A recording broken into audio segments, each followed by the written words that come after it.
Hello friends, welcome to another episode.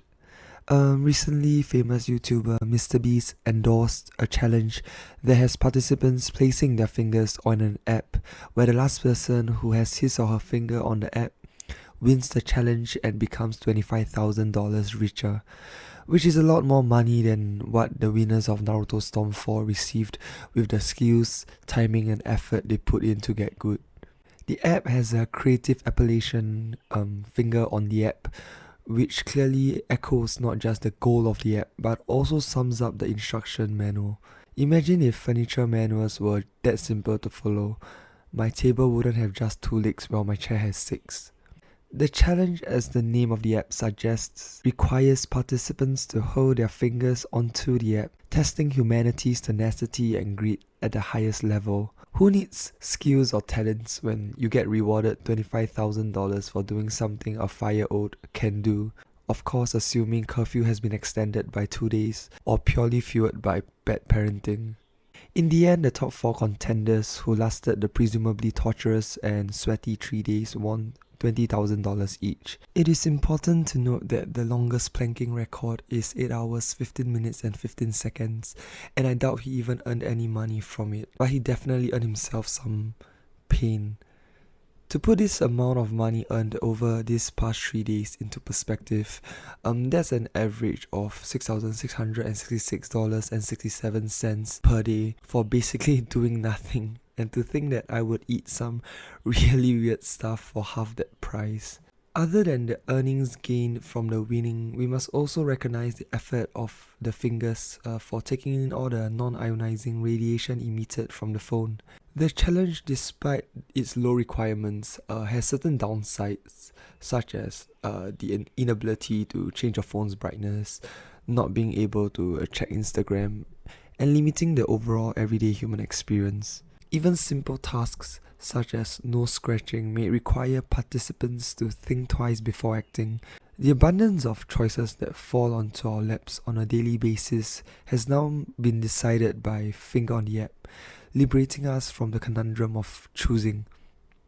Imagine if such an app exists for food choice, then the insipid question of what would you like for lunch leading down the path of anything may finally be resolved. The sheer amount of people participating in this app astounds me because I actually thought that there are more things to look forward to doing on a daily basis than having a game of Simon Says between my fingers and the phone for the rest of time. People were actually streaming themselves doing this extremely productive challenge, as there is a clear entertainment value that I do not see in this finger tapping endeavor. I am unsure whether to be more impressed about the fact that people are streaming this challenge or the fact that people actually tuned in to watch. How bored must you be to spend your day watching someone having their fingers stuck onto a phone? I mean, you can do the exact same thing by just staring into the mirror. There are people literally doing nothing and just streaming themselves having their finger on the phone, and people are still viewing because it is clear that the Finger on the App is an action-packed game with 124 unique endings, one being $25,000 richer, and a captivating storyline that is so good that may put both viewers and players to sleep. Meanwhile, there are streamers glued onto the app as though something interesting is about to happen. News alert: the difference between the streamer's screen and your lock screen is that your lock screen has a purpose. What exactly is he looking for on the app?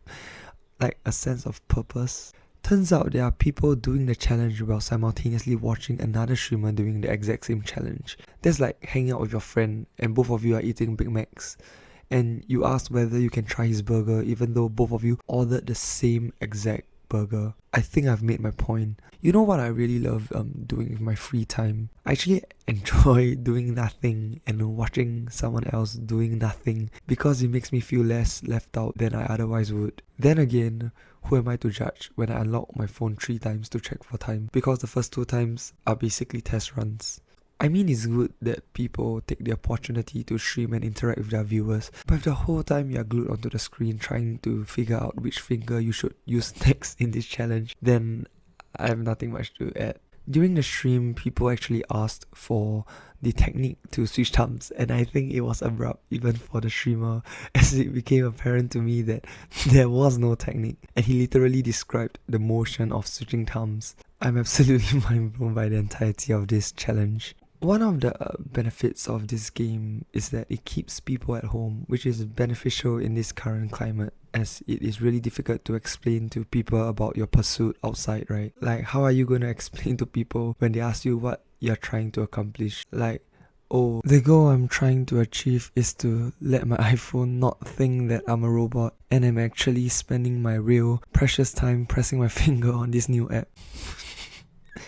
Furthermore, you don't want to risk being in the top 5 and then get knocked out because of some raindrop messing with your phone's sensitivity, resulting in an unfortunate loss. Therefore, in order to be the best, sacrifice has to be made, and this probably means no raw, window unfiltered sunlight for the next 3 years.